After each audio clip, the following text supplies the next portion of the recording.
नमस्कार। चुनाव की रणभेड़ी बज गई है। अब नामांकन की प्रक्रिया शुरू हो गई है।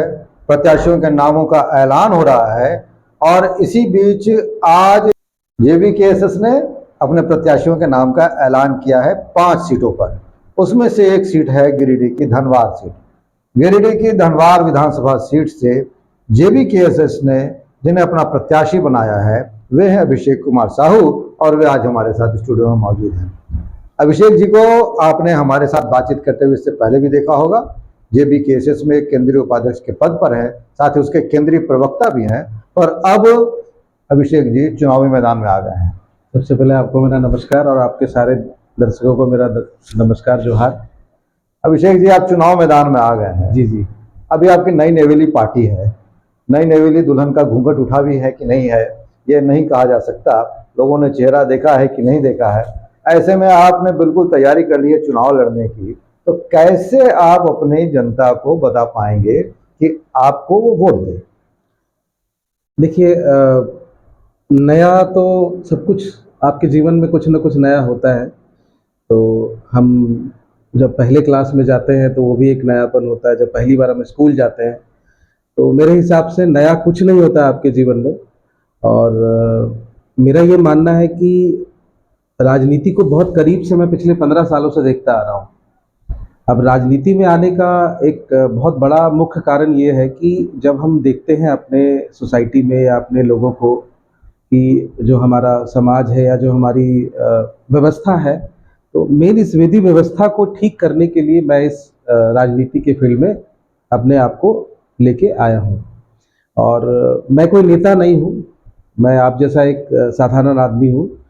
हाँ, मेरी पढ़ाई बेशक साधारण लोग ही कभी कभी असाधारण काम करते हैं। तो आप, लेकिन आप, हमारा सवाल ये था कि धनवार की जनता जो है वो आपको कैसे जाने, कैसे समझे, आप क्या लेकर आए उनके लिए कि वो आपको वोट दे? क्योंकि धनवार अभी बहुत बड़ी सीट है। बिल्कुल। वहाँ पर बाबूलाल मरांडी भारतीय जनता पार्टी के प्रदेश अध्यक्ष और झारखंड के पहले मुख्यमंत्री, इतने बड़े कद्दावर नेता आपके सामने हैं। जी। उसके बाद वहाँ पर माले से संभवतः राजकुमार यादव प्रत्याशी होंगे। अगर गठबंधन पर बात नहीं बनी तो हो सकता है निजामुद्दीन अंसारी भी आपके सामने चुनाव लड़ने के लिए आ जाए, जैसे कि अटकलें लग रही हैं। ऐसे में आप नई पार्टी को लेकर आए हैं, आप कैसे लोगों को बता पाएंगे, ये आप बताइए। मेरा ये मानना है कि राजनीति में मेरा आने का मुख्य कारण यही था कि जो व्यवस्था है राजधनवार की, खासकर राजधनवार की व्यवस्था बहुत ही लच्चर है। राजधनवार को लोग टापू समझते हैं। मैं वहाँ के लोगों से मिलता हूँ, वहाँ के स्थानीय लोगों से मेरी बातचीत होती है। तो बाबूलाल जी हो या कोई भी ऐसे नेता हो, अगर वो लोग राजधनवार को या कोई भी विधानसभा को, मैं सिर्फ राजधनवार की ही बात नहीं करूँगा, पूरे झारखंड की अगर आप विधि व्यवस्था देखेंगे तो लोगों को एक जो बेसिक अधिकार है कि एक मौलिक अधिकार में शिक्षा और स्वास्थ्य सबसे पहले आता है, तो इन चीज़ों से भी लोग वंचित हैं। लोगों को ऑक्सीजन तक का सपोर्ट नहीं है।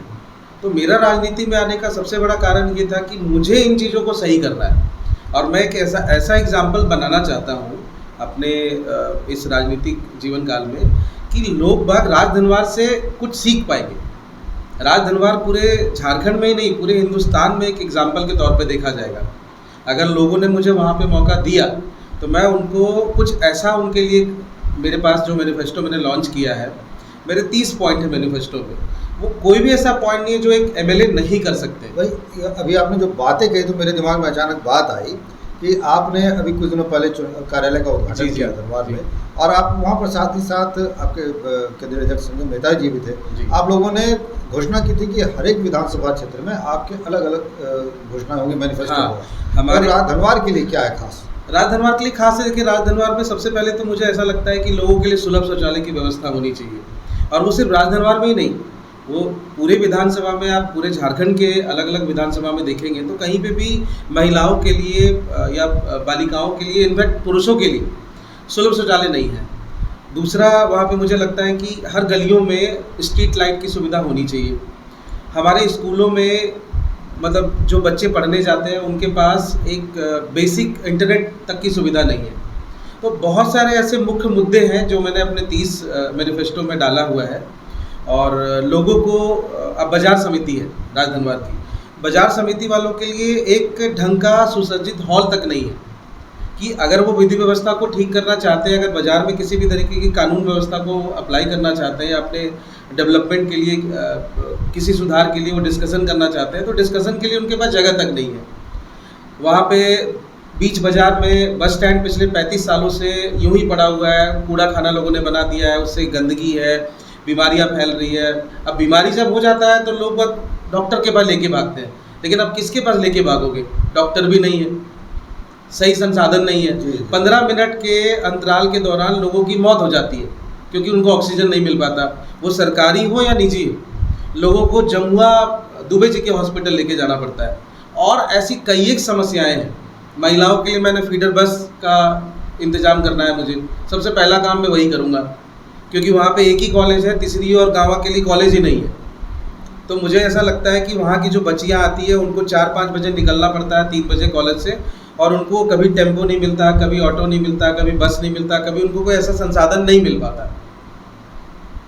काफ़ी मात्रा में खनिज भरा हुआ है, लेकिन लोग वहाँ कहते हैं रोजगार नहीं है। अब आप रोजगार के बारे में जब तक आप सही सिस्टम को नहीं बनाएंगे तो मेरे ख्याल से रोजगार कहाँ से डेवलप होगा? कारखाने हैं, खदानें चल रही है, लेकिन सब इलीगल वे में चल रहा है। 4 खदान का आपके पास लाइसेंस है, लेकिन आप 32 निकाल रहे हैं। जो इलीगल है उसके लिए आप क्या करेंगे? हम कानून व्यवस्था को सही करने की कोशिश करेंगे। देखिए क्या होता है ना कि जब तक आप ब्यूरोक्रेट्स के साथ बैठेंगे नहीं, जब तक उनके साथ आप वार्ता नहीं करेंगे, तब तक इन सिस्टमों को सुधारा नहीं जा सकता। हर जगह अगर सिस्टम में कमी होगी तो ये सुधरेगा कभी नहीं। पिछले 25 साल से हम देखते आ रहे हैं।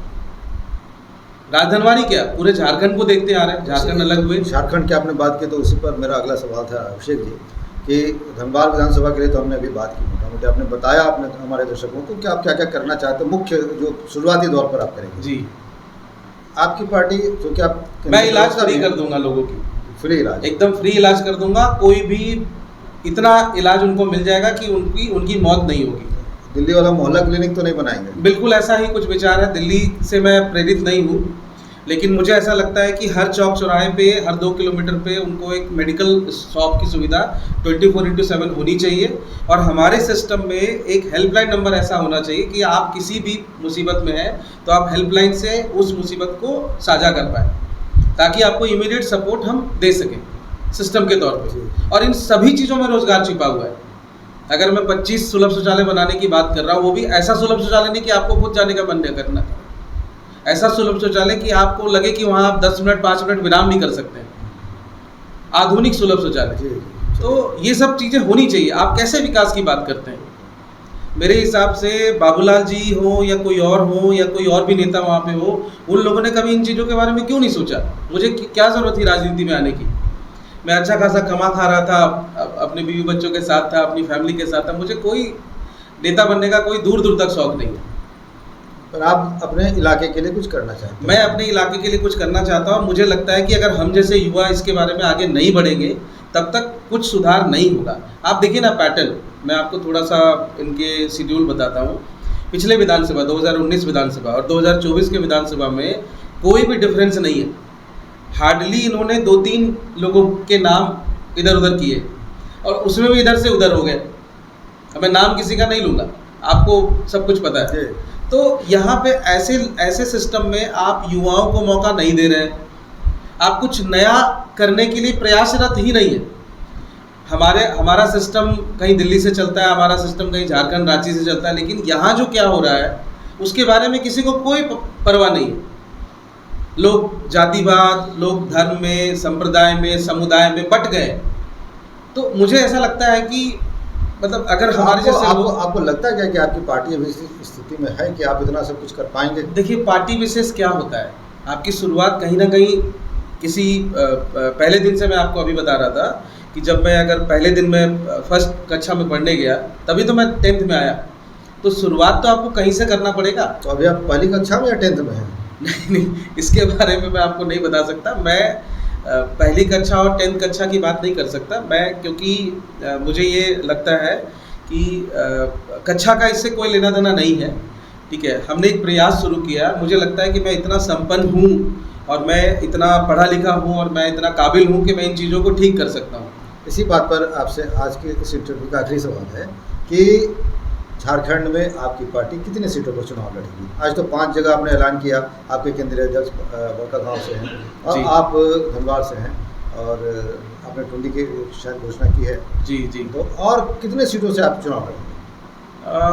मुझे जहाँ तक लगता है, जो अनुमान है मेरा, क्योंकि आवेदन तो लगभग हमारे पास करीबन 60 प्लस जगह से आवेदन आए हैं, बट चूँकि हम लोग की पार्टी बहुत जल्दी रजिस्टर्ड हुई है, बहुत ही कम समय हमें मिला, तो इतने कम समय में हमें लगता है कि हमें एक सशक्त वे में चुनाव की तैयारी करके हमें चुनाव मैदान में आना चाहिए। तो ऐसे सिचुएशन को हैंडल करने के लिए हम लोग लगभग 20-22 जगह से हम लोग अपने चुनावी प्रत्याशी चुनाव मैदान में उतार रहे हैं। 20-22 जगह पे मान के चलिए आप कि हमारे प्रत्याशी होंगे और वो अच्छा करेंगे। हमारी शुभकामनाएं सभी को है, हमारे सारे प्रत्याशियों को मैं यहाँ से आपके चैनल के माध्यम से शुभकामनाएं देता हूँ कि हमारे सारे प्रत्याशी अच्छा करें और हमारे सारे प्रत्याशी पढ़े लिखे प्रत्याशी हैं। सबसे पहला चीज़, सारे सोशल इंजीनियरिंग हमारे में भरे पड़े हैं, कोई लंदन से पढ़ के आए हुए हैं, कोई डॉक्टर हैं, कोई ऑलरेडी निगम पार्षद रहे हुए हैं, कोई सोसाइटी के लिए 10 साल का किन्हीं का योगदान है। तो लगभग लोग आपको ऐसे ही मिलेंगे। मतलब आपकी पार्टी पढ़ी लिखी पार्टी है? हाँ, कह सकते हैं आप कि लगभग हमारी पार्टी में कोई भी ऐसा चेहरा नहीं है जो कम पढ़ा लिखा हो या उनको सोसाइटी का नॉलेज ना हो या वो चीज़ों को ठीक करने में अपनी योग्यता साबित करने में सक्षम हो। मैं एक बात और ऐड करना चाहता हूँ कि देखिए, बाबूलाल जी का आपने सबसे पहले नाम लिया। मैं कहता हूँ कि बाबूलाल जी को इतना मेहनत करने की ज़रूरत ही क्या होती। अगर आप थोड़ा काम कर दिए होते, आप पार्टी के सबसे बड़े चेहरा थे बीजेपी के, आपके पास पावर था, आपके पास सेंट्रल तक में पावर था, आप वहाँ के लोगों के लिए कुछ कर देते, कुछ तो ऐसा करते कि वहाँ के लोग आपको निर्विरोध सपोर्ट करते, तो आपको इतना दिमाग लगाने की दरकार ही नहीं पड़ती मेरे ख्याल से पूरे झारखंड में। जी। तो मेरे हिसाब से लोगों को सोचने की ज़रूरत है और सोच मत करके वो लोग मत करें और मुझे मौका दें, मैं उनको कभी निराश नहीं करूँगा। मैंने अपने पॉइंट में लोगों को ये भी कहा है कि 30 पॉइंट मैंने लिखे हैं और 30 का मैं 29 नहीं करूँगा। चलो ठीक है, ये मेरा अपने आप से वादा है। ठीक है विजय जी। तो अभी बातों का सिलसिला हमारा चलता रहेगा, अगले इंटरव्यू में इस बात को हम आगे बढ़ाएंगे। फिलहाल के लिए इतना ही, और हमारे दर्शकों से हमारा आग्रह है कि हमारे चैनल को आप लाइक करें, सब्सक्राइब करें, हमारे फेसबुक पेज को फॉलो करें, वीडियो को ज़्यादा से ज़्यादा शेयर करें। युवा हैं, इनकी बातों को ज़्यादा से ज़्यादा लोगों तक पहुंचाने का प्रयास करें। बहुत बहुत धन्यवाद हमारे साथ जुड़ने के लिए। नमस्कार। अब अपने घर, ऑफिस व दुकान को और भी आकर्षक बनाएं मयंक एल्युमिनियम एंड ग्लास के साथ। ब्लॉक रोड, सीहोड़ी, मंगल मूर्ति विवाह भवन के समीप खुल गया है मयंक एल्युमिनियम एंड ग्लास। हमारे शॉप में घर, ऑफिस सहित अन्य स्थानों के लिए एल्युमिनियम के बने sliding window, fixed partition, PVC, UPVC, door, fall ceiling, steel railing, ACP structure, toughen glass व स्टील का गेट व विंडोज बनाया जाता है। तो एक बार आपकी अपनी दुकान मयंक एल्युमिनियम में अवश्य पधारें। तो हमारा पता याद रखें, कॉलेज रोड, सीहोड़ी, गिरिडीह।